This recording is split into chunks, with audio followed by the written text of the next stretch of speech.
আসলে দুনিয়ার ভিতরে ভালো মানুষের বাত নেই। আপনি যত সততা দেখাবেন, যত ভালো কাজ করবেন, আপনারা গ্রামের মানুষ আপনারা ভালো জানবো না। আপনার খানায় নেই। যে মিরাজ আফ্রিদি, তার দুইটা হাত নাই, দুইটা হাত নাই সত্ত্বেও তে বন্যা কবলিত এলাকায় ছুটে গেছে তার টিম নিয়ে। আর আপনি আজকে ঘরে বসি রোস্টিং ভিডিও বানাইতে আছেন তার নিয়ে, বলতেছেন, লেখালেখি করতেছেন। তার যদি কোনো সমস্যা হয় তার নিয়ে তারা কে উদ্ধার করব? এগুলা সে চিন্তা করে নেই। সে যদি এগুলা চিন্তা করতো তাহলে সে যাইতো না।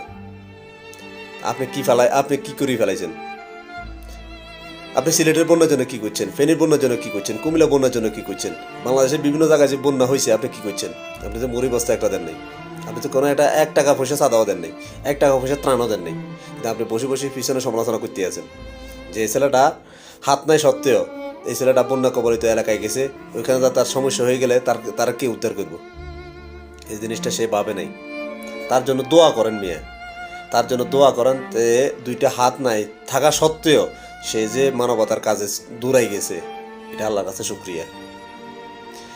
সে নিজ উদ্যোগে একটা এতিমখানা চালায়। আপনি কি করেন? আপনি তো বড় বড় শিল্পপতি, বড় বড় পেট্রোল পাম্পের মালিক, বড় বড় কোম্পানির মালিক। আপনি কি করছেন? আপনার তো দুইটা হাতও আছে, দুইটা পা আছে, সব কিছু আছে। আল্লাহ আপনারা সব কিছুই দিছে, কিন্তু আপনার ভিতরে তো এই মানবতাটা দেখিনি। আজকে তারা নিয়ে আপনি রোস্টিং ভিডিও বানাইতে আছেন, তারা নিয়ে ভিউ কমাইতে আছেন, তারা নিয়ে বিভিন্ন ধরনের হাসির কৌতুক বানাইতে আছেন। কেন? কি জন্য করবেন এই জিনিসগুলা? এই জিনিসগুলো থেকে আল্লাহ আপনাদেরকে বিবেক দেয় নাই।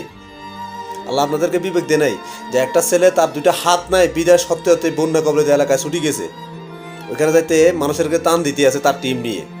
আপনি হাসতেছেন, আপনি বিভিন্ন ধরনের লেখালেখি করতেছেন, আপনি বিভিন্ন ধরনের রোস্টিং ভিডিও করতেছেন। কেন? আল্লাহ আপনাদের বিবেক দেয় নাই? বিবেক হিসেবে বিবেক বানের মতো কথা বলবেন, একজনকে ছোট করে কথা বলবেন না। তার দুইটা হাত নাই কি হয়েছে? মন তো আছে। আপনার যদি মনটা থাকে, দিলটা থাকে, আপনার হাত পা না থাকা সত্ত্বেও আপনি বহুত কিছু করতে পারবেন। কিন্তু আমাদের সমাজের মানুষ বা আমাদের দেশের মানুষ এই কাজগুলো কি করে? তাদেরকে আল্লাহ অনেক কিছু দিছে, কিন্তু অন্তত এই মনটা দেয়নি না। তারা চিন্তা করে তারা দিনে দিনে কোটিপতির দরকার, হাজার হাজার কোটি টাকার মালিক, কিন্তু তাদের মনটা ছোট মনের মানুষ নিয়ে। যা আপনি আজকে দুইটা হাত নাই থাকা সত্ত্বেও মিরাজ আফ্রিদি হাতে দান করলো হাতে নিয়ে সমালোচনা করতে আছে। আমি তো মনে করি আল্লাহ তারা নেখায় দান করুক, 1000 বছর বাঁচা রাখুক, তার জন্য দোয়া করবেন। এটাই বলবেন আল্লাহর কাছে যে তার দুইটা হাত নাই, দুইটা হাত থাকলে কি করতো। যাক, আল্লাহ তারা 1000 বছর বাঁচা রাখুক।